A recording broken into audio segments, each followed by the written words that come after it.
Hey! Oh, does it really matter? No, calm down. Well, calm down, just Shut walk up in. then. Yeah, now go in. Right, I am. Can you bring my bag? Yes. Go in. That one in the front as well.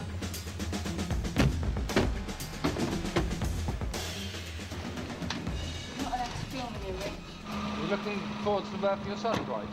Dwight York did turn up at the birth, but didn't want to talk about it. Their relationship was very rocky, and she wasn't even sure he would be there. Just over an hour later, baby Harvey was born. So it all went to plan? Yeah. And both mother and baby are well? They're doing really well. A good healthy baby? Good healthy baby, Harvey. Good size. The following morning, Dave Reed went into press overdrive. He'd got a team of bodyguards dotted around the hospital. He'd orchestrated Harvey's exit with military precision. You're going to stand back a bit. They're going to have to be a bit closer because we don't want the pictures of the baby, but you can stand back because we'll let them have their tip. Harvey came out hidden under a tea towel. Dave Reed had sold the exclusive rights to his first photo to OK Magazine for a lot of money. Just outside, the press were waiting in large numbers. Sure. Yeah. How do you feel, Katie? I'm sore. And I'm glad I can see my toes now. He's doing very well. We're both doing very well. Thanks very much. Harvey's arrival was a great personal moment for Katie. She was now a single mum left to bring up her son alone. But she wasn't bitter. She just got on with it. And it was this that started a dramatic change in the public's perception of her. Does he look like what you expected? I suppose he does in a way, yeah. He was up 3 times last night, and I hate being interrupted with my sleep, I must admit. I'm still absolutely knackered now. I haven't caught up with my sleep yet, as you can see by bags and under my eyes. But I can't wait to get back to work now. I'll tell you that now. And you'll be coming with me. The birth barely seemed to interrupt Project Jordan. A few weeks later, she was back doing photo shoots, and to each one, she took baby Harvey. No. What? No. No. You don't need to cry. But there was another shock to come, and she first mentioned it after a shoot for Loaded magazine. She was worried about Harvey's health.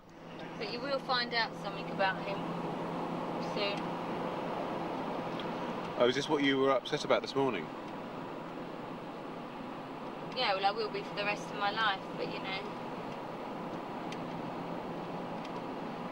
But it's not the right moment to tell you anyway.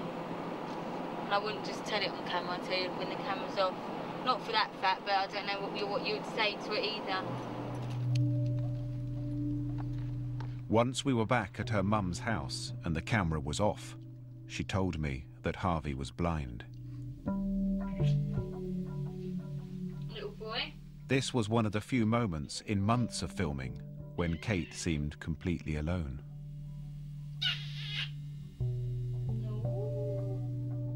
She never once complained to me about Harvey's condition. She just accepted it and got on with her plans.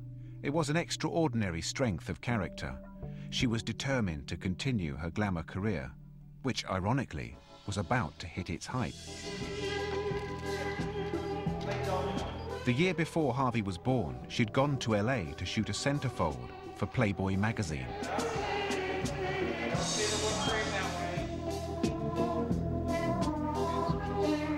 But now, with her son just 2 months old, she was heading back to America for the publicity launch.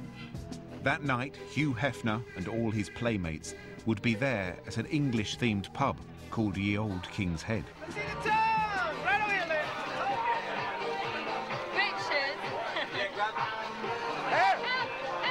Appearing on the cover of Playboy is the pinnacle of any glamour model's career, and Jordan was no different. Tell him off, Hef, say get out of here. Get out of here. He loves that. Really gets him hot. He does actually. But the celebrations were overshadowed by something.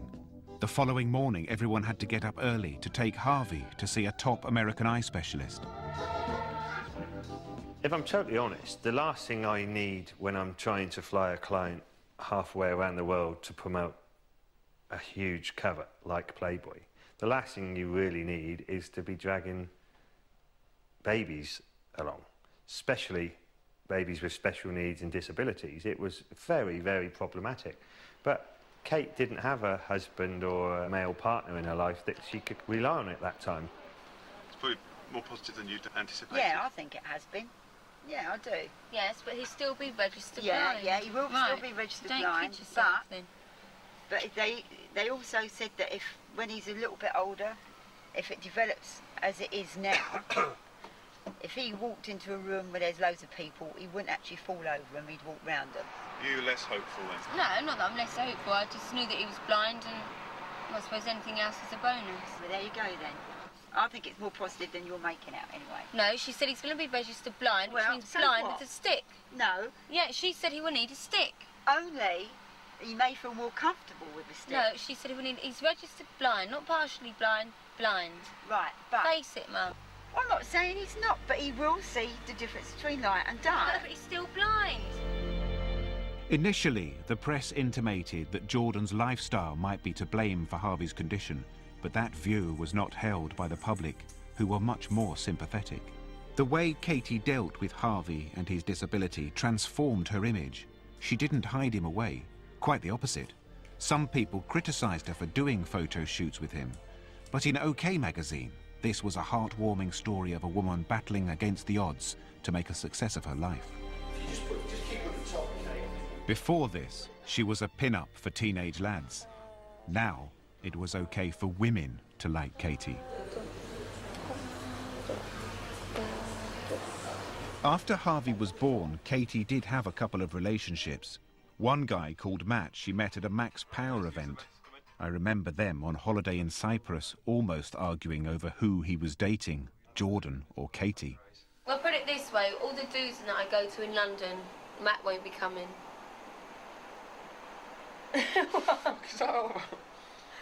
No, I don't want to be pictured everywhere with you. I want to keep you private away from my work, is what I'm saying. I don't want to involve you in my work, in the Jordan world. I'll involve you in Kate world. Are you happy with that? I've just told him, so I don't know what he says about that. Jury's still out. Of course, the reality is there is no difference between Jordan and Katie. It's just a clever creation for the media. Always and forever. Oh yeah. Come on, bring it on. Oh yeah. It's just like a dream to dream. But I do think the two characters are one of the reasons why she was able to reinvent herself and why she has remained so fascinating to people. I know you want It's a pity it was Jordan and not Katie who was trying to launch the singing career. Her cheesy glamour model image had got in the way. But to be honest, her voice was far from perfect. That was really out of that. I know you want me, I can see it in your eyes. It's in your fingertips when... Richard, can you not film me for this one? When you walk into a record executive's office and at that time you're talking about Jordan making a single, you were kind of laughed out of the office, if I'm honest. Were you? Yeah, not in a rude way, you know, everybody was cool, but, you know, some people sort of sat down, but you could see behind the eyes that the people were not seriously thinking about investing into that project.